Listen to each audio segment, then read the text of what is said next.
Hello, I'm Jack Perkins. Welcome to Biography. Eva Peron, the legendary First Lady of Argentina, rose from poverty to become one of the most powerful women of the 20th century. Blonde, beautiful, wildly ambitious. Her critics claimed she slept her way to power, but the masses adored her. Many in America first came to know Eva Peron through the 1978 Tony Award-winning Broadway musical Evita. The Disney company liked the idea too, so much so that it made Evita into a movie starring Antonio Banderas, Jonathan Pryce, and Madonna, a woman whose own ambition propelled her from obscurity to stardom. It would seem like perfect casting, one icon playing another. The movie sparked a new wave of interest in Evita and her astonishing story. But amid all the Hollywood hype, there is the real story, which we will hear now as Biography presents Evita, the woman behind the myth. Eva Peron, a South American Cinderella, rose from poverty to become one of the most powerful women of the 20th century. Beloved by so many Argentinians that when she died, as a bizarre kind of tribute, they embalmed her body so it would last forever. Who was this woman called Evita, and how did she become a legend in her own time? It's a story that begins in Argentina, a country occupying almost the whole southern part of the South American continent. Just west of the capital of Buenos Aires is a vast expanse of rolling plains known as the Pampas. It was here in a small dirt-poor town called La Union that Eva Maria Duarte was born on May 7th, 1919. A skinny girl with big brown eyes, little Eva, or Evita as she was called, was the youngest of 5 children. Her mother, Juana Ibarguren, was the longtime mistress of a married man, a local landowner named Juan Duarte. Duarte and Juana had 5 children together out of wedlock. Though all of them, including Eva, took his last name, everyone in that small town knew they were illegitimate. This would always be a great source of shame to Eva, who resolved early on to escape her dreary life in the Pampas. Eva attended school up until the 6th grade, but she was never interested in academics. Her dream was to become a famous actress. She loved movies. It's not different from girls from a zillion small towns that end up in Hollywood. Well, Buenos Aires was the place where you needed to go if you wanted to become a movie star in Argentina. Evita's chance came in 1934 when a handsome tango singer named Agustin Magaldi came to town on a singing tour. The story that's told is that Magaldi seduced 15-year-old Evita, who ran away with him to Buenos Aires, though some people have wondered who really seduced whom. The tango singer was just the first of many men Evita would use to get ahead in the world.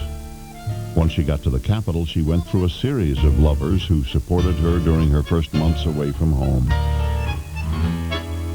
This is why critics later called Evita a whore, for she used these men to advance her career.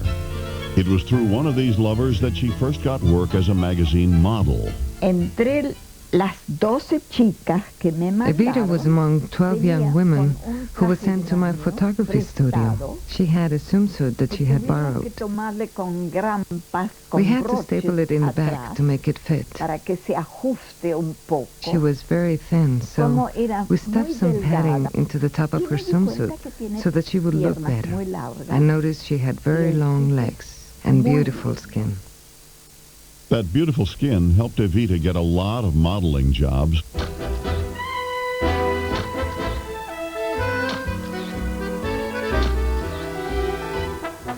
And gradually she cultivated a more glamorous look.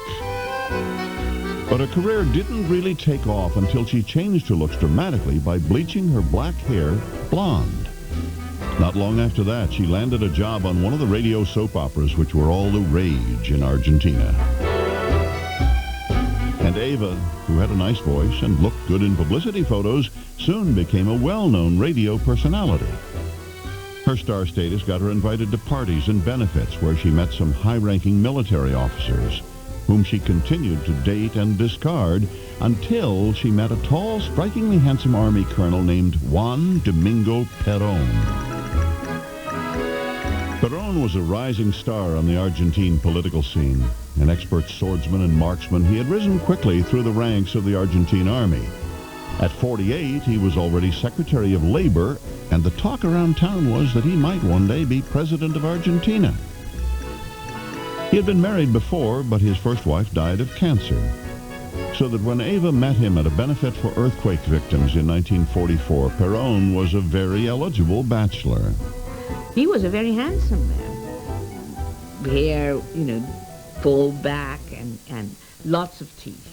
And an incredible mouth full of teeth that smiled every time. And surrounded by generals and admirals, all very old and very stiff. He was the youngest of all the colonels. And he was dashing. So I think that they fell in love.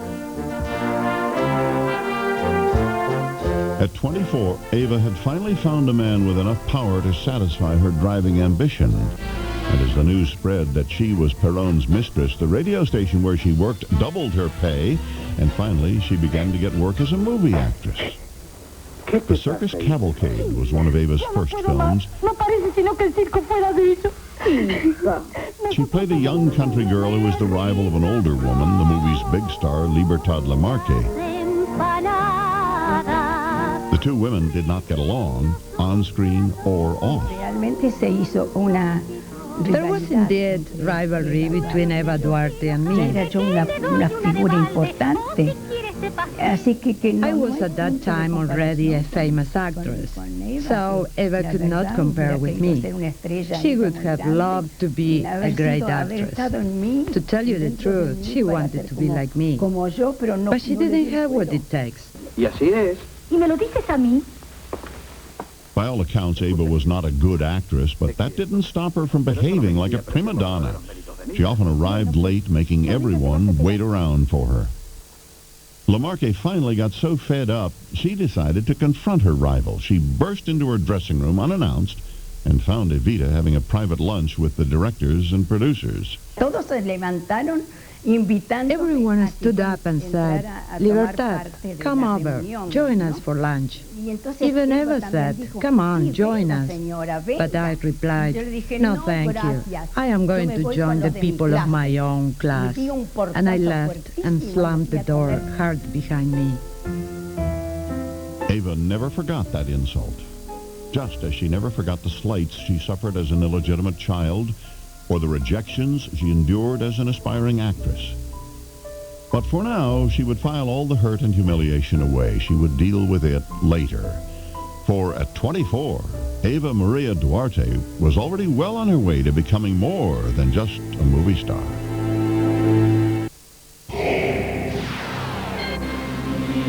Usted está viendo Mundo.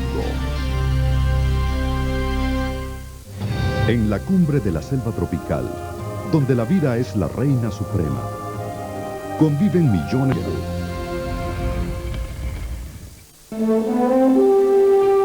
Juan Peron, the dashing army colonel, and Eva Duarte, his glamorous blonde mistress, were a perfect match. Both were smart, good-looking, and tremendously ambitious. Eva moved in with Peron practically the day they met, and they lived together very happily for a year and a half until October 1945, when his career took an unexpected turn. At the time, Peron was Secretary of State, though it was rumored that he was the real power in the Argentine government. Peron was both a popular figure in the military and as Secretary of Labor. He had gained a reputation as a friend of the working class. The young colonel was so popular, in fact, that the current Argentine president decided Peron had to go. On the morning of October 6, 1945, he was arrested and hauled off to this secluded prison on the island of Martin Garcia off the mainland. No one, not even Peron's mistress, Eva Duarte, knew his whereabouts. Eva was really afraid because when Peron was arrested, she didn't know where he had been taken. She had heard there was a plan to assassinate him. So when he was taken away, she may have thought that it was to kill him. When Peron's supporters, the workers and union leaders, heard of his arrest, they organized a mass protest. And on October 17th, angry mobs stormed the Capitol demanding his return. The government had no choice but to release Peron, who was hailed as a hero. He thanked the workers, los descamisados, or the shirtless ones as he called them, who came to his rescue. It was later said that Eva had organized that historic rally, but that's just an example of the kind of myth-making that surrounds her life. The idea that Evita organized the October 17 demonstration is not true, because at that time she had not met the union leaders. She did not have a telephone and she was not acquainted with people from the unions. The Peronists created this myth, a white lie, to enhance her image. But even if she didn't organize the protest, Evita had stuck by Peron when he was down, and in return, he did something unheard of, something that defied every social standard. He married his former mistress in a secret civil ceremony. At the time, men of Peron's rank and social class did not marry their mistresses. So for Eva Duarte, whose own mother never married, it was a dream come true. Peron, al casarse con Evita, Peron, by marrying her, legitimized her. It was the first time in her life that she was legitimate, and Eva felt that that legitimization was an act of genuine love on the part of Peron. This marked the beginning and growth of a very powerful relationship. Eva was at her husband's side as he campaigned for president in 1946. Riding high on the momentum of the workers' rally, he won the election by a landslide. And on June 4th, 1946, Juan Peron became the 29th president of Argentina. On first taking office, he continued building support among the working classes. He nationalized the British-owned railroads and utilities. And he raised wages so that workers were enjoying the highest standard of living they had ever known. But as he courted the masses, Peron was also turning Argentina into a totalitarian police state. The new president had always been a great admirer of Mussolini, and like his idol, he set up a regime that squashed any and all opposition. La atmósfera que existía en el país durante el peronismo era de temor. There was a general climate of fear because they would harass anyone who didn't think like Peron. As a university student, one had to take classes in subjects that were supportive of the regime. Any public official who said anything against Peron would be fired. Politicians who had different ideas were put in jail.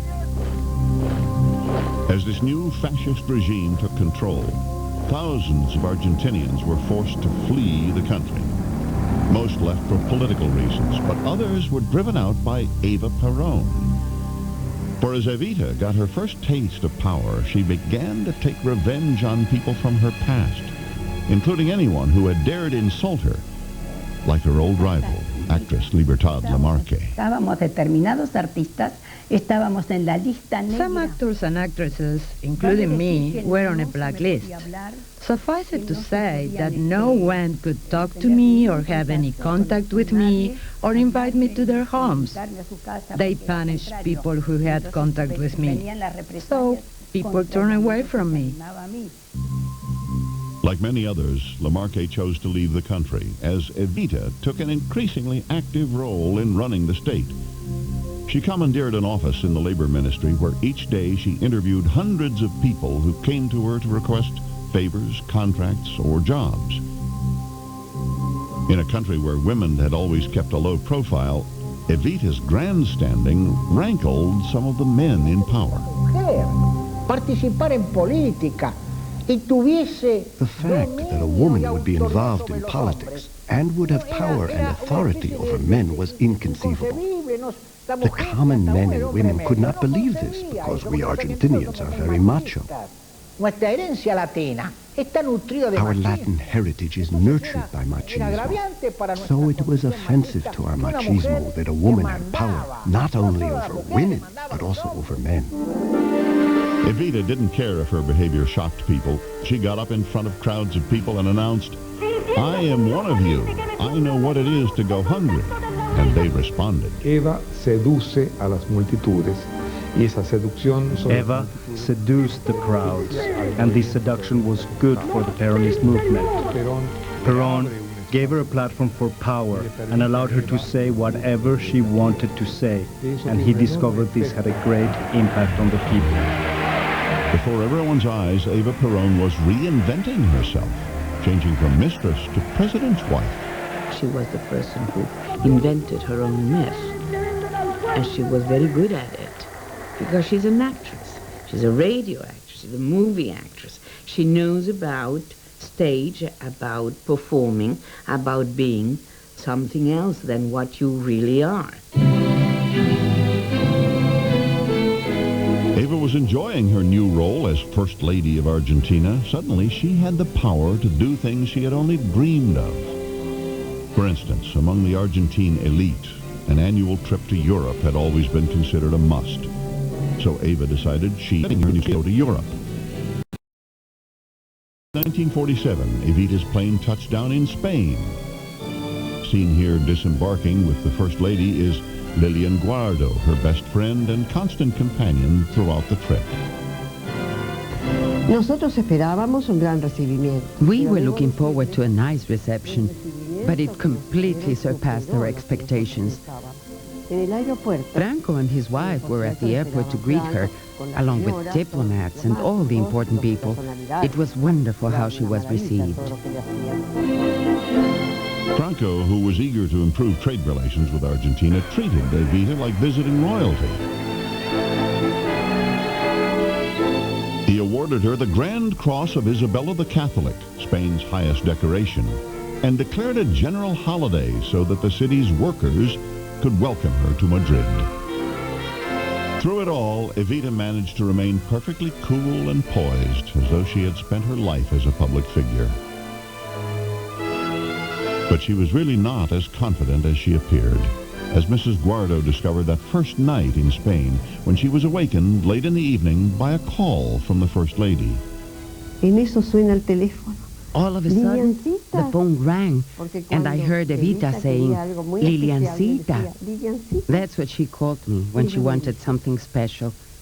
She asked me to come to her bedroom and told me she was scared. So I stayed with her and slept in an armchair the whole night. It wasn't very comfortable. The next day, it was the same story. Eva Peron, seemingly so fearless, was afraid to sleep alone at night. It was a shocking revelation, but then the First Lady was always unpredictable. At times she was soft and kind, affectionate and understanding. But other times, when people didn't respond the way she expected, she was very harsh with them. That's why I think she was a mix of a tiger and a dove. In the 2.5 weeks Evita spent in Spain, she attended dozens of banquets and receptions. Her hosts showered her with gifts, including a collection of expensive gowns and jewels. After getting the full star treatment in Spain, Italy came as a bit of a letdown. At her audience with Pope Pius XII, Evita, a devout Catholic, had high hopes he would honor her with a papal title. But this former mistress got a cool reception from the Vatican. She was greeted with great formality, but her visit lasted only 20 minutes, and she left without a title. Paris was no better. At all the receptions, Evita smiled for the cameras, but the strain of having her every move monitored by the press was beginning to show. Unlike the Argentine press, the international news services could print what they wanted. In the United States, Time magazine ran a cover story about the Perons that dared to mention the fact that the First Lady was an illegitimate child. An outraged Peron banned the magazine from Argentina for 4 months. The final insult came when the British royalty refused to invite Evita to Buckingham Palace. It was a blatant snub, and with that, she cut her trip short and headed home. But if her grand tour did not go exactly as planned, her homecoming made up for it. Hundreds of thousands of Argentinians gathered in the port of Buenos Aires to welcome their First Lady home. It was a proud moment for Evita. This poor little girl from the Pampas had come a long way. At the age of 28, she was not only world famous, she was the most powerful woman in Latin America. Biografia.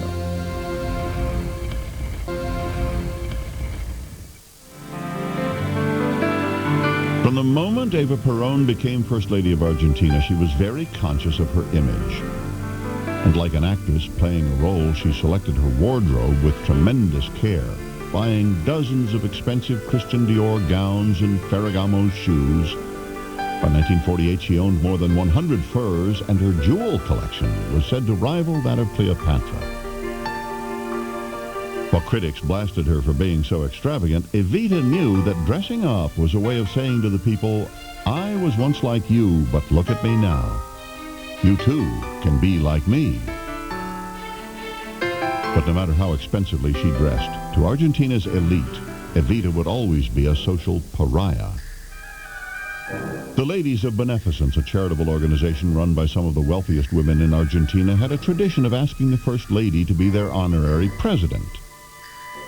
But they refused to extend that honor to Evita, a woman who, in their view, had slept her way to power. Evita took her revenge by cutting off the Society's federal funding. Henceforth, she announced, that money would go to a new charity called the Eva Peron Foundation. From the start, Eva personally directed the foundation's work. Each day, hundreds of people lined up outside her office at the Ministry of Labor, waiting to tell their hard luck stories. She would listen and decide whether they needed a visit to a doctor, food, clothes, or money. She was always very affectionate toward all the people that came to see her. It didn't matter if they were sick or they had open wounds.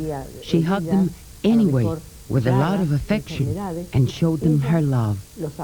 People who surrounded her, who took care of her, used to tell her she should not hug those people, that she would not hear any of it. She would hug them anyway.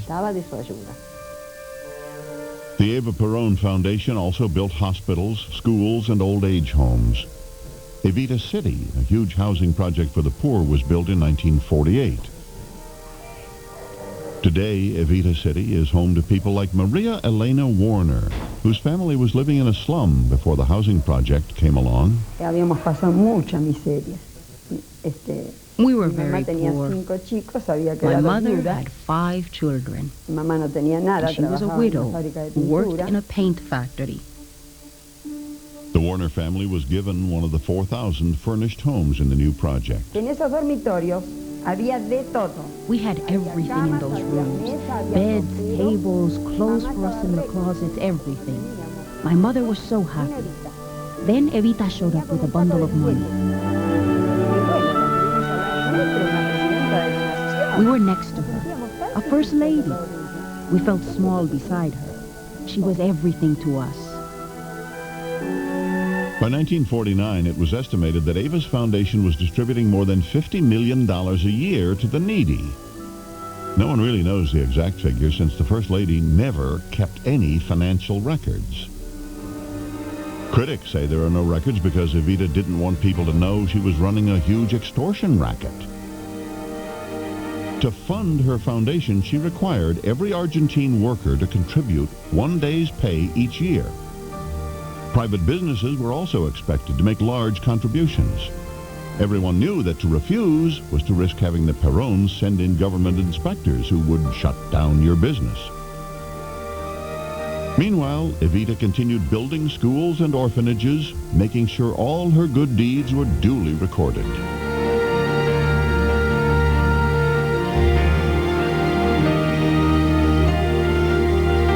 Actress had found a new role to add to that of First Lady. She was the Lady of Hope, the patron saint of the poor, and the people adored her. My mother didn't even have money to send us to school until Eva came. After Eva, we could go to school. And we got shoes. Before, we went around barefoot. When she came, she brought glory and happiness to my house. That's why we love her so much. There is only one Evita. There There was not much her opponents could do. How could they convince people that this angelic blonde, so revered as a saint, was a crook? Those who received help thought it came from an angel. They saw this woman covered with jewelry, with those complicated hairdos that became so famous, and they didn't think of where those funds came from. How could they not love her, worship her, since she solved their problems? When you get help, you don't ask questions. As time went on, Eva became almost fanatical about her foundation work, putting in longer and longer hours at her office. Juan didn't seem to mind, for he too was a workaholic. On a typical day, they got up at 5:30 in the morning, had breakfast together, and then worked until late in the evening. But though their busy schedule may have kept them apart, friends say they were devoted to each other. Había entre ellos un afecto. Yo diría un amor. They had affection for each other, even love. He was more spontaneous and demonstrative than Evita. She was not so demonstrative, but there was love between them, naturally, mixed with work, which was always the most important thing for them. Juan and Evita never had children. It is believed that Juan was sterile since he and his first wife had tried to have children and failed. It's unclear how Evita felt about not having children. Her friends say she never discussed the subject. But since raising a family was out of the question, Evita focused her time and energy on her foundation work and other political projects. In 1947, she helped get Congress to pass a bill granting Argentine women the right to vote. And shortly afterwards, she organized the Peronista Feminist Party to make sure that when it came time for women to exercise that right, they would vote for her husband. If she hadn't been married to him, she would be nobody. She would be an actress, but she would not be Evita. So therefore, anything that she did to take care of him. And by taking care of him, she was taking care of herself. No one was better than Evita at whipping a crowd into a frenzy of loyalty and devotion. Peron is everything, she'd say. He is the soul, the nerve, and the hope of the Argentine people. Anyone else would have sounded ridiculous, but as his wife, she could get away with saying such things. She was a fanatic. Today we would say she was a fundamentalist. As a woman, her passion was working for the cause. You know, when you put together being a woman, being a fanatic, and wanting to serve a cause, you have an explosion the size of an atomic bomb. That was Evita Peron.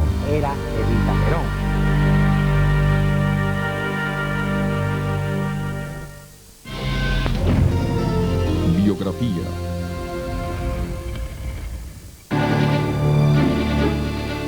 By 1950, after 4 years of Juan and Eva Peron's extravagant spending and mismanagement, the booming Argentine economy began to falter. As rising inflation wiped out all the economic gains the workers had made, they took to the streets, staging mass demonstrations and threatening a nationwide strike. Tensions continued to escalate as Peron imposed martial law and brought in the military to enforce his will. Anyone who opposed him was exiled or thrown in prison.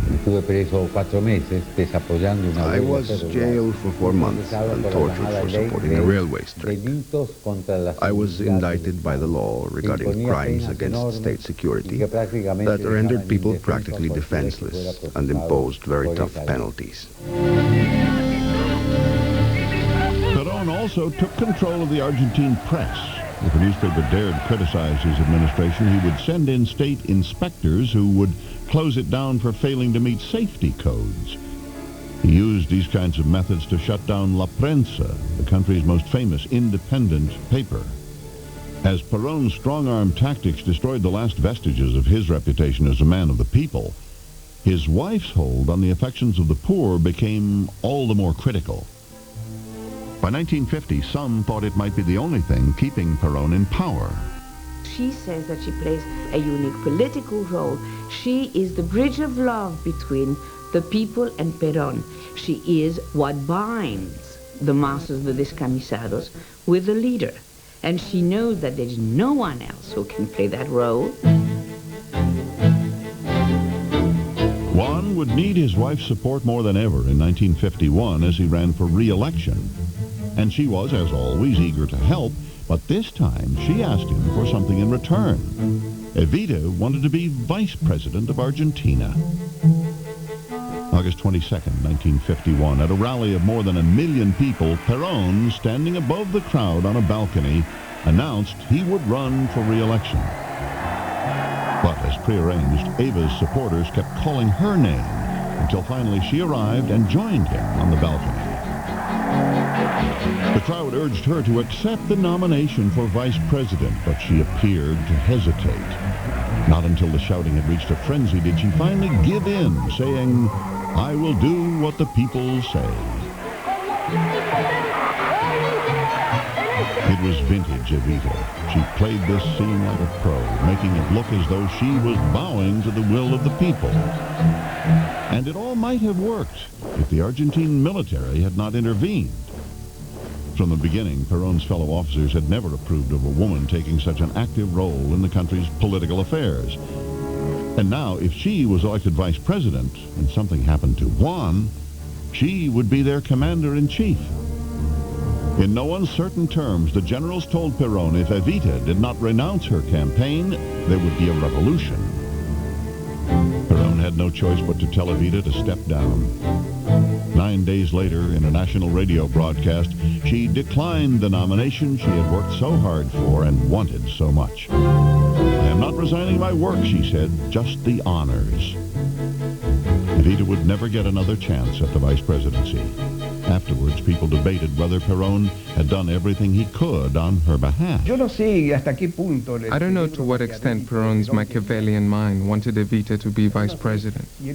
I don't know if he didn't take advantage of this resentment within the military in order to prevent Evita from overshadowing him. While Evita was doing foundation work, giving out gifts like a fairy godmother, everything was okay. But to share the government with her was somehow to share the power, and I don't think Peron liked this. I don't think that he was jealous, but he was torn. He was torn between what he saw she was doing for him and what, in a way, he owed to her, and what his political instinct and his military training told him. It was a tremendous disappointment for Evita, and it came at a difficult time, for in recent months she had not been feeling well. She had very little energy, and she was losing weight fast. She put off seeing a doctor as long as possible, but finally a number of specialists examined her and concluded that Evita had uterine cancer. And that was very sad, because I think that she believed she was immortal. She believed she could do everything, and that invasion of her body by cancer was a very devastating thing. I don't think she had the strength to fight it. Though he tried to keep up appearances, Juan Peron was also shaken up. It was the same disease that had killed his first wife. And by the time Evita was diagnosed, there was nothing the doctors could do. The cancer had already taken hold and was spreading through her body. But by now, Evita was either so loyal or such a rabid fanatic, she refused to rest. Exhausted and obviously ill, she was still determined to help her husband win his campaign for re-election. Peron had to physically support his wife as she spoke from the balcony of the State House. "If I leave shreds of my life on the wayside," she told the audience, "I know that you will gather them up in my name and carry them like a flag to victory."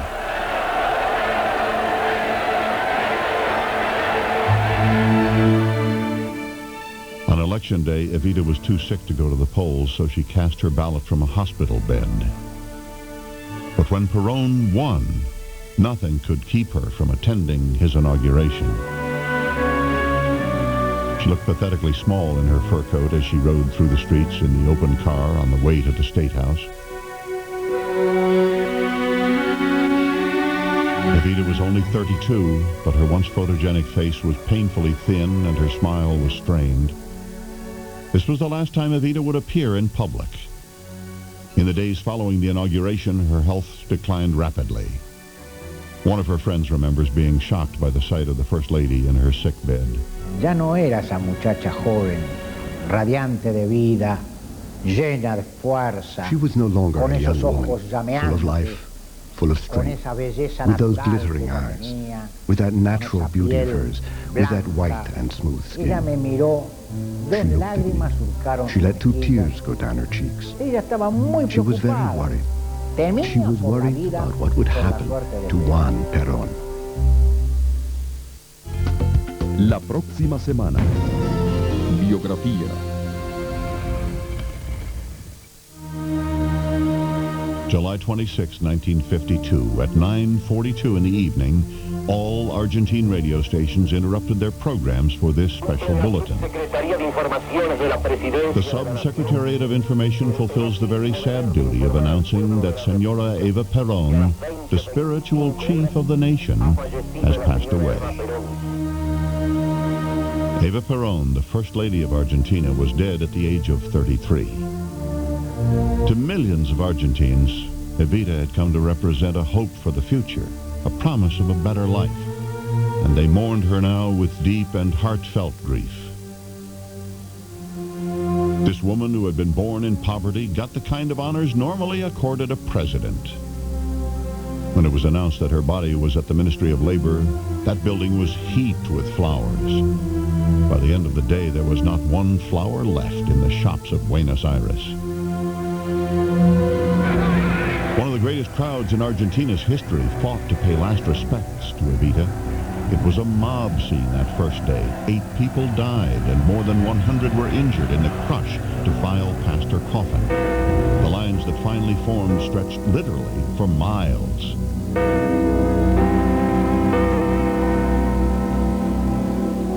Se emocionó el pueblo. The whole population was in mourning. They were out in the streets, and I was there too. During 3 days, we stood on line to see her. It was cold and it rained. There were people who would get to where the coffin was and pass out. Everything was very sad. Evita's death was the worst loss suffered by the people. Fue de no explicárselo, de no, había que ver. It was unbelievable. You had to be there to see how much those people were suffering. She had done so much for everyone. They were there wondering what would become of them. Who would help them? They were left without hope. Juan Peron was devastated. He had lost his beloved wife as well as his political partner. And there was concern that without her by his side, his days as president were coming to a close. A grim-faced Peron walked behind the gun carriage carrying Evita's coffin in a final procession through the streets of Buenos Aires as the Argentine Air Force flew overhead.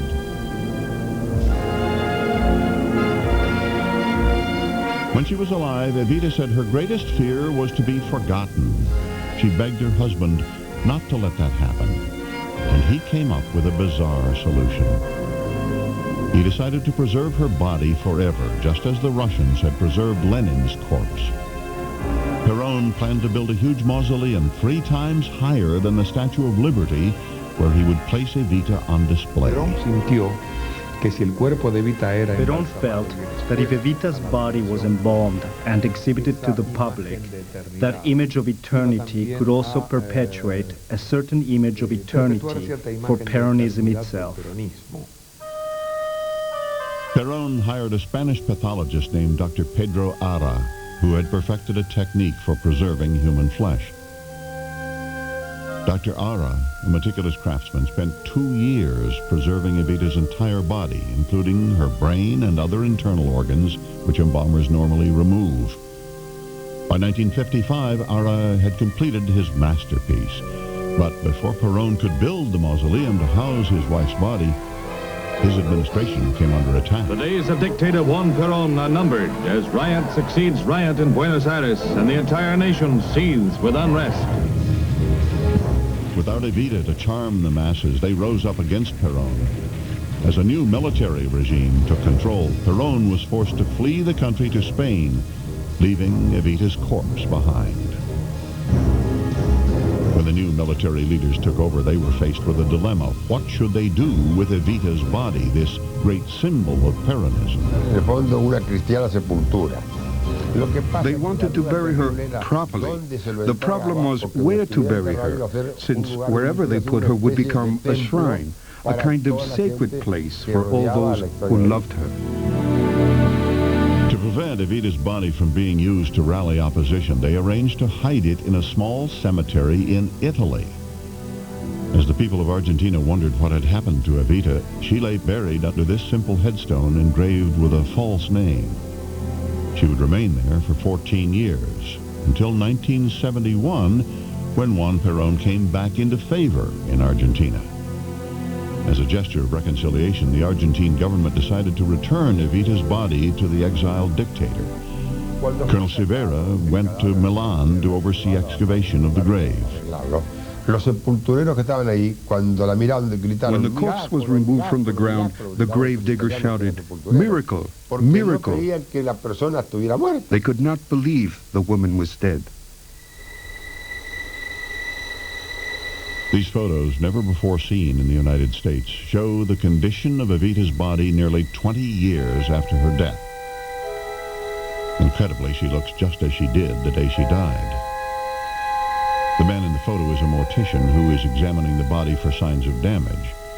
But Dr. Ara's work had stood the test of time. After all those years, buried in Milan, the body emerged almost entirely intact. When the colonel delivered it to Peron, he seemed pleased to be reunited with Evita. I looked at him, and he was crying. So I asked him if he was that moved to see her again. He said that with her, he had been happier than people knew.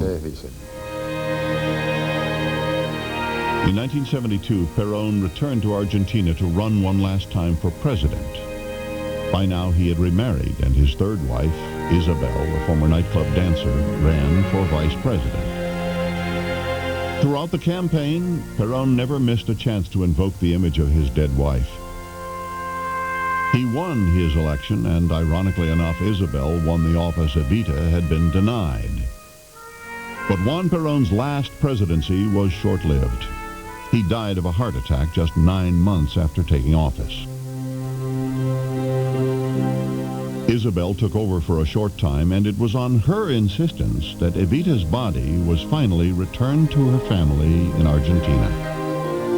On October 22nd, 1976, Eva was laid to rest in the Duarte family tomb in the famous Recoleta Cemetery in Buenos Aires. It's said in Argentina that you could be from the best family, but if you weren't buried in La Recoleta, you were nobody. Evita, a child of poverty, had finally made it. But many people say that instead of burying her among those who shunned her all her life, she should be with the poor people who still consider her their patron saint.